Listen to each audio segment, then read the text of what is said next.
Pemirsa, ricuh eksekusi rumah mewah di Kompleks Permata Hijau, Kebayoran Lama, Jakarta Selatan. Pemilik rumah melawan hingga saling dorong dengan jurusita pengadilan. Peristiwa dipicu pinjaman bank yang membengkak dari 3,5 miliar menjadi 8 miliar rupiah.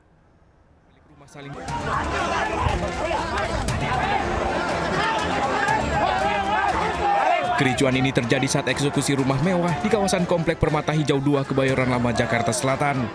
Masa pendukung pemilik rumah saling dorong dengan jurusita Pengadilan Negeri Jakarta Selatan. Menurut pemilik rumah, peristiwa berawal dari pinjaman bank 3,5 miliar rupiah tahun 2020 lalu yang membengkak menjadi 8 miliar lebih. Saya mengajukan kredit 3,6. Malah mereka tambah jadi 4,6. Padahal dengan 3,6 itu mereka tidak ngecek pembukuan kami. Akhirnya jadi totalnya semua 4,6.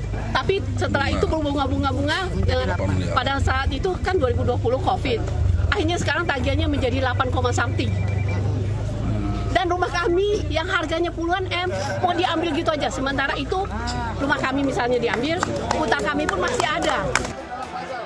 Penolakan eksekusi terjadi karena pemilik rumah masih menjalani sidang gugatan perdata di Pengadilan Negeri Jakarta Selatan. Dan hari Kamis ini sidang kedua. Para pihak hadir. Jadi pihak yang memohon ini hadir. Nah, itu bisa ditafsirkan sendiri ya. Dari dalam gugatan itu para pihak hadir. Oleh karena itu apalagi proses eksekusi ini? Tunggu aja putusan pengadilan. Proses penyitaan akhirnya ditunda, namun dari data yang diketahui dasar hukum penyitaan adalah risalah lelang berkekuatan hukum tetap atau inkrah. Dari Jakarta, Helmi Sangjambati melaporkan. Kebakaran rumah mewah di Cipinang Melayu, Jakarta Timur pagi tadi membuat panik warga. Pemilik rumah bisa menyelamatkan diri. Api berasal dari mobil yang terparkir di garasi rumah.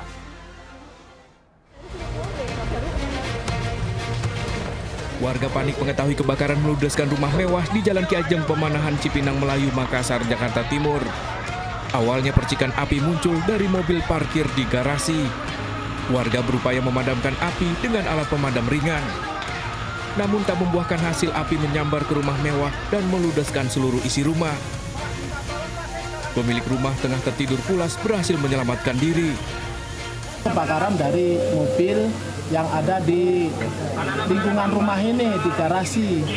Itu entah konslet atau apa, kami kurang ini keterangannya dari mobil itu.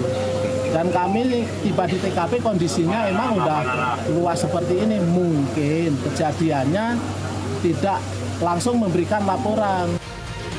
Tak ada korban dalam kejadian ini. Kerugian ditaksir mencapai 1 miliar rupiah. Dari Jakarta, Rio Manik melaporkan. Tidak hanya kebakaran rumah, kabel listrik yang terbakar di Jalan Raya Condet Cililitan juga membuat warga ketakutan. Api dengan cepat membesar, membakar tiang listrik hingga terjadi ledakan. Ratusan pengendara takut melintas hingga terjadi kemacetan panjang. Kabel diduga terbakar akibat korsleting lantaran kondisinya semraut.